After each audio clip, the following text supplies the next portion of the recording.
Hey there, it's Tom Corson-Knowles, and right now we're going to talk about the romance genre market analysis video. So, the romance genre is the biggest market for books, especially for ebooks in the world. So, 47% of all ebooks sold on Amazon right now, 47% of all ebooks sold on Amazon are romance. So it is by far the biggest market. Like nothing else even compares or comes close. It is number one. It is the big market for Kindle books. Now it is a huge market for paperback books as well, but on ebooks right now is really where it's dominating and where this market has seen so much growth in the past several years as the ebooks have grown as well. So the first thing you want to do in any market is just go to Amazon.com, browse the bestseller list, and really start doing your own market research and analysis. And one thing about the romance genre you have to understand is because there are so many subgenres and because it's such a big market, that the way that you're going to position and brand your book is going to change from one type of romance to another. So fantasy romance is very different from gothic romance, which is very different from historical romance or LGBT romance or military romance, right? So each subgenre is its own market in a sense, and so you really want to study your subgenres, not just the overall market. But it's a really good idea to understand where the overall market is at, so that you can understand, kind of where things are heading and how to position yourself in your particular subgenre in romance, right? So you don't want to try to compete necessarily when you're first starting out with, the girl on the train, like the number one romance novel, number one book really right now, right? So rather, instead, what you'd like to do is really study your subgenre as much as you can and master your subgenre. So, for example, if we were talking about historical romance, if you're a historical romance author, you want to come to the historical romance bestseller list on Amazon, and then you want to browse through all the different books in here. So quick things you want to do. You definitely want to check out all the book covers in your market to see how your competitors, how the top best-selling romance novelists, romance books in your market, how are they positioning and packaging these books? What do the book covers look like? What fonts are they using? What images are they using? And so forth. So you'll notice that historical romance is very different from other types of romance, right? So there's one or two covers here with, very handsome men and women. But they're also quite a bit different, right?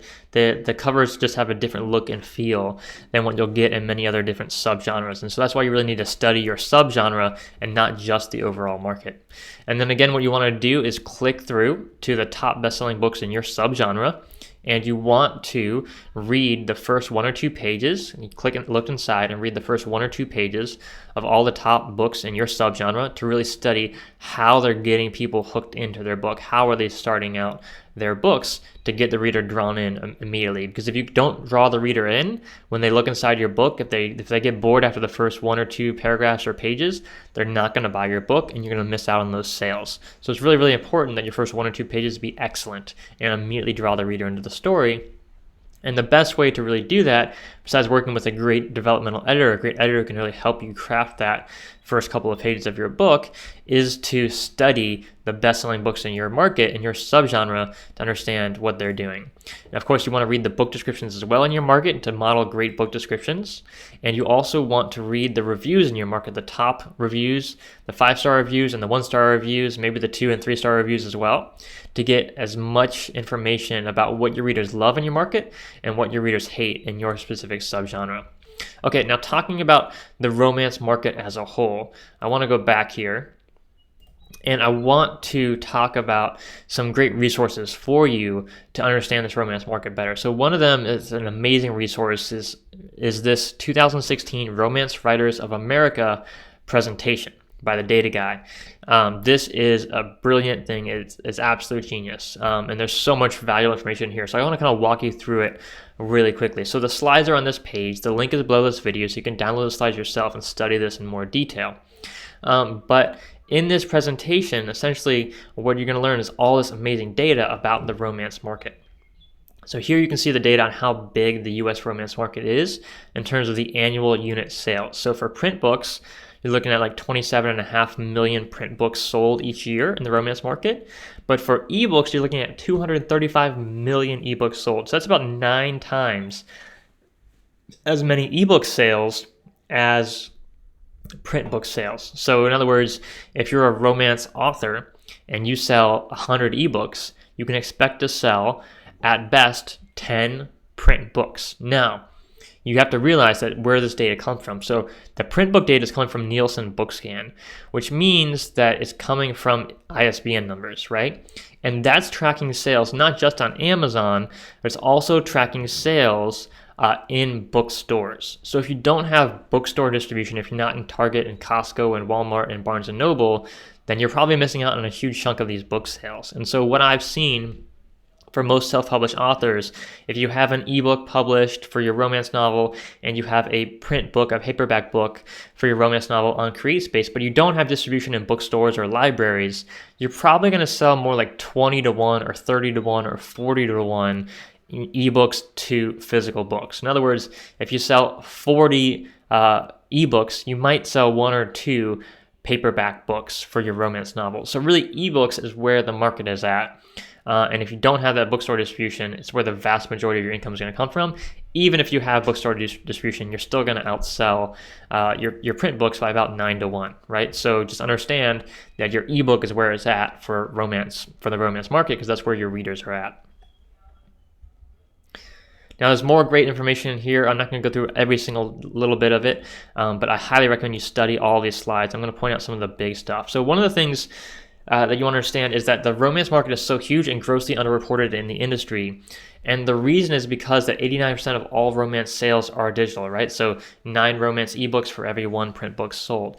And 67% of all US romance sales are not tracked by any traditional industry metrics. So that means they don't have ISBN numbers. Most, ebooks you don't need an ISBN to publish an ebook.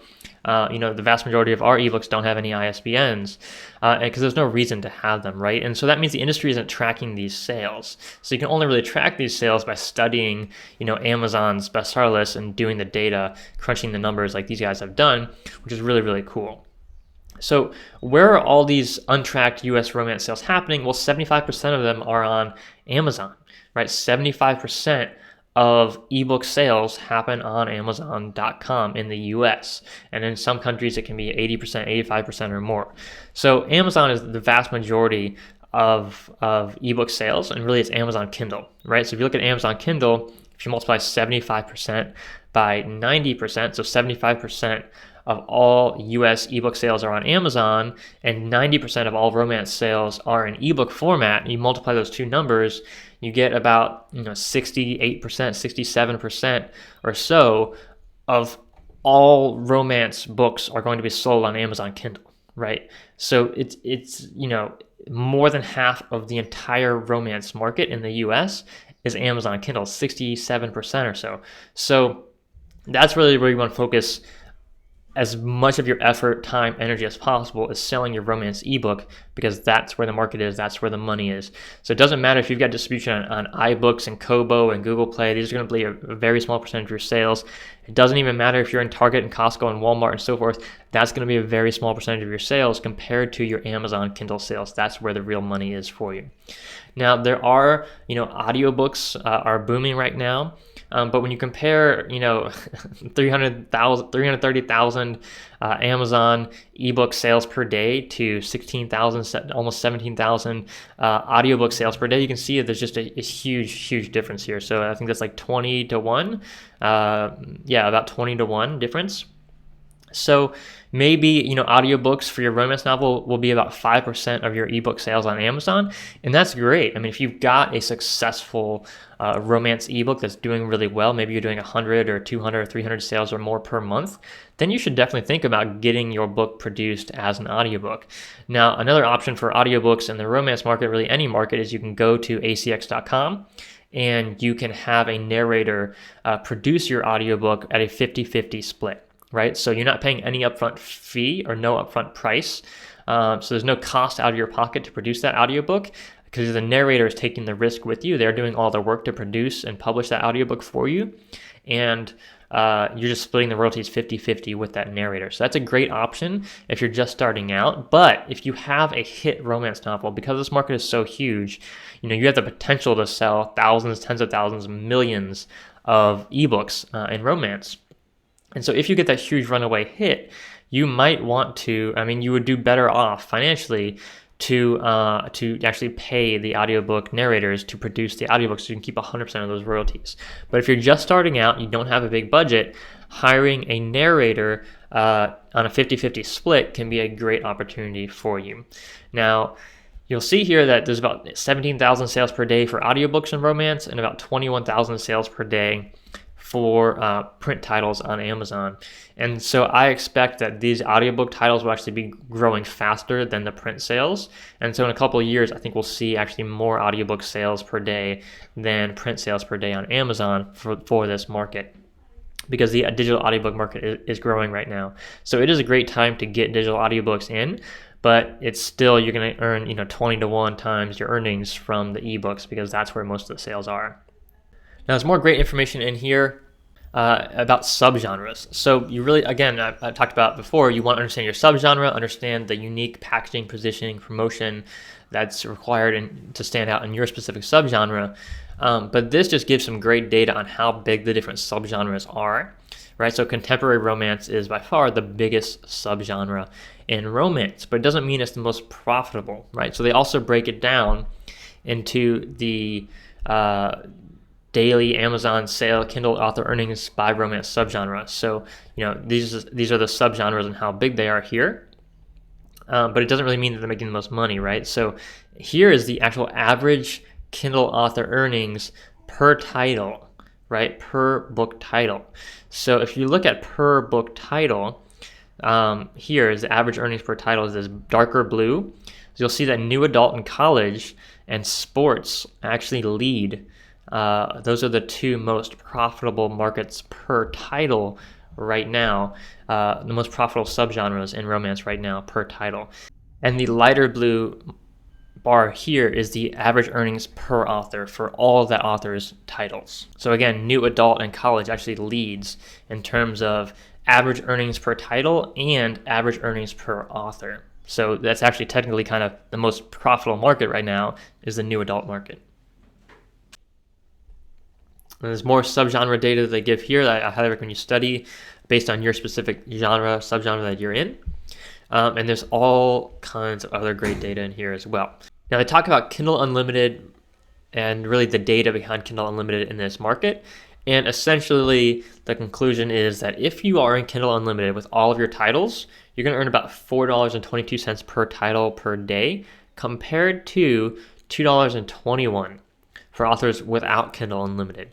And that means you can essentially double your earnings by being in Kindle Unlimited. In fact, they say it's 2.5 times your earnings on average by enrolling your romance titles in Kindle Unlimited. So if you are in this romance market and your ebooks are not enrolled in Kindle Unlimited, you're missing out on 2.5 times your earnings. So I highly recommend in this market you enroll in Kindle Unlimited, because that's really going to make a big difference for you on average. Now, this presentation also talk about the price points that earn you the most money in the romance market. And so $3.99 here earns the most money, followed by $2.99, $4.99, and then 99 cents. And of course, your pricing strategy is going to vary based on whether you're writing a series or not, and how long your series are. So the first book in your series you probably want at 99 cents because you want the volume to get people hooked into that series. And then you price for follow-on books in the series can be $2.99 or $3.99, maybe even $4.99. If you price it higher than that, you can see how the sales drop off dramatically. So I really highly recommend you keep your pricing between $2.99 and $4.99, or go for 99 cents if you want the volume. Now you'll also see that the highest earning price points change for Kindle Unlimited versus not Kindle Unlimited. So if you're in Kindle Unlimited, really the best price is actually $2.99 to $3.99 or 99 cents.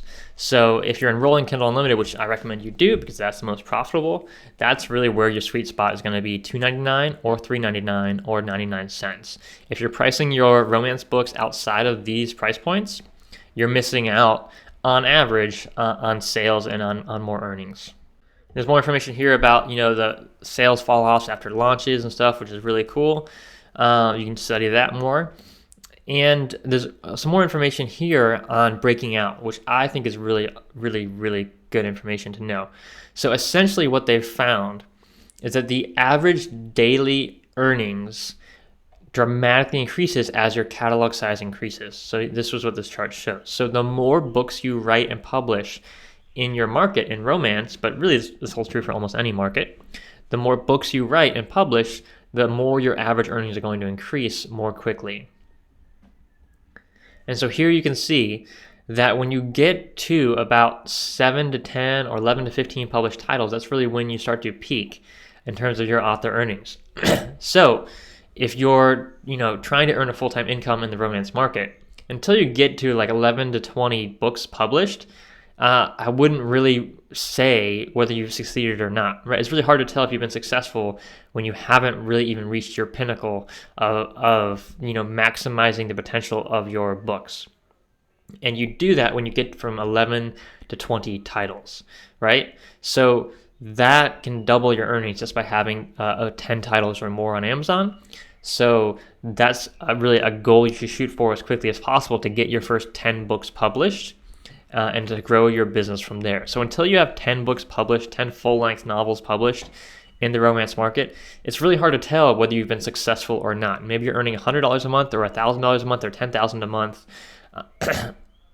Until you get to 10 books or more, you don't really know what your potential is, right? So you could break out and have huge boosts of sales when you get your 11th or 15th book published, but you won't know until you get there. And so that's why in this market, and it's really true for any author, is you want to keep going and keep pushing and keep publishing great books until you get that breakout momentum and your career takes off. And it's hard to say if that's going to take you 1 year or 5 years or 50 years, but you just have to keep at it and keep doing your best work until you get there. Now, a big question a lot of writers ask is, how often do I need to publish in order to really keep my sales up and keep my sales significantly high?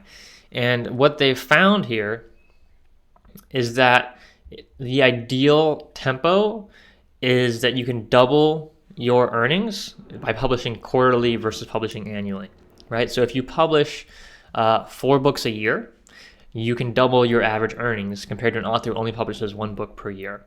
So that's a significant increase. So this is another reason why if you're an author, if you can publish consistently like 4 times a year, it's going to double your earnings. So rather than saying, hey, I'd like to write 20 novels over the next 20 years, if you could say, hey, I want to write 20 novels and publish them over the next 5 years, you can double your earnings in a much shorter period of time than the author who's doing the same amount of work but over a longer period of time. So if it's at all possible for you, really commit to this business, really commit to your writing career for the next 3 to 5 years and write as much as you possibly can, as much quality books as you possibly can, and get those published. And that will have a huge impact on your earnings that will accrue to you. Those earnings will keep coming to you for the rest of your life, right? It's the great thing about this business. You own your copyright for 75 years after you die in the US. And as long as Amazon's out there to retail your ebooks in this market, you're going to keep earning money from those books. So the faster you can build up that momentum, the faster you can get those books published, the better you're going to do. Now, another great data point here is that if you write books in a series versus standalone titles, you're going to earn significantly more, about twice as much.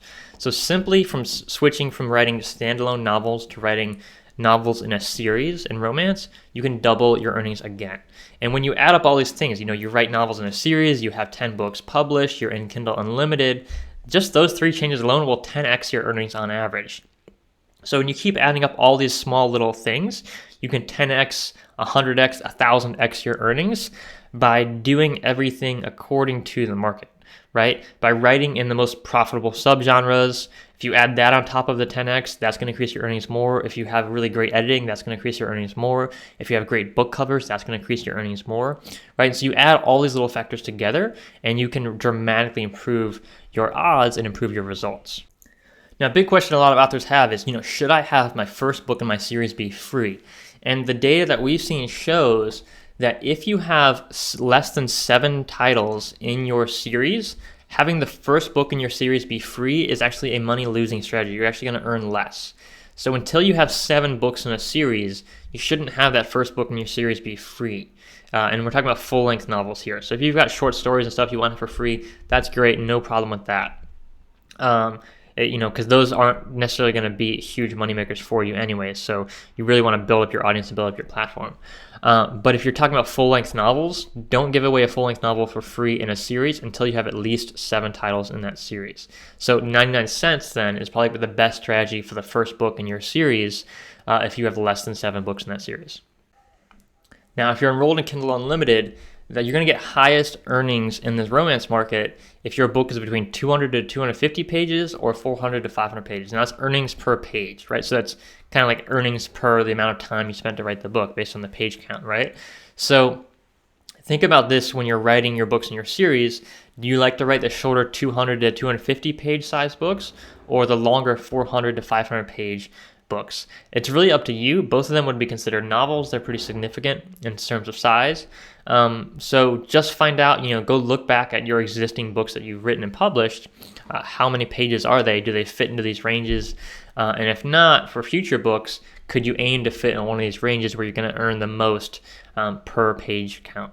Again, the link to this presentation is in the resources below this video. You can learn a ton more about the romance market there.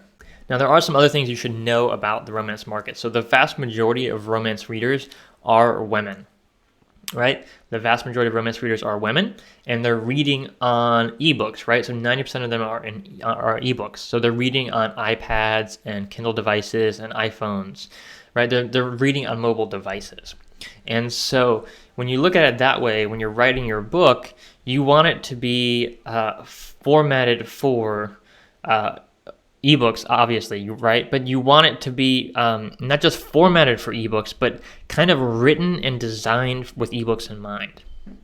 And what I mean by this is that the attention span of our readers today has changed, right? So people are reading on their iPhone on a train. Think about your reader. Think about the woman reading your romance novel. Maybe she's 35 years old. Maybe she's married. Maybe she's got 2 kids, right? And think about this ideal reader that you have and who she is, what her lifestyle is like. She's busy, but she wants to read a good romance novel, right? And so your novel has to be, nowadays, to be really, really popular. Like you read, like The Girl on the Train, if you read these top best-selling books, they're quick. They're quick reads. And I don't mean that they're short in terms of page count. I mean that they flow very quickly. They tend to have shorter paragraphs and shorter sentences than, say, literary fiction, right? And they move quickly. The plots move quickly. The dialogue moves quickly. The story moves quickly. There's not a lot of, pages and pages and pages of description. It's mostly action. It's things happening. And so if you are a literary writer, if you are a literary author with very long paragraphs and lots of description, you're going to find it pretty tough to succeed in this market, in this modern market that we're in. So consider studying the best romance books in your subgenre, the most popular ones right now on Amazon. Really read them and study how they move the plot along, how quickly they take the reader through the story, and how to keep the reader engaged throughout that whole process. And if you do that, you're going to have a book that your readers are going to enjoy a whole lot more. And remember that the number one reason people buy books is still word of mouth. And so if you don't write to your market, if you don't write a book that your readers really want to read and love to read, they're not going to share it, and you're not going to get those word of mouth sales. So that's really how you stand out in this market in the long term, is by creating a great book that your readers really want to read. So that's why I recommend buying these top books in your subgenre on Amazon, studying them, and taking notes and see how you can make your book more popular and better serve your readers. Okay, I hope this video has been helpful for you. Wishing you an incredible day. Take care.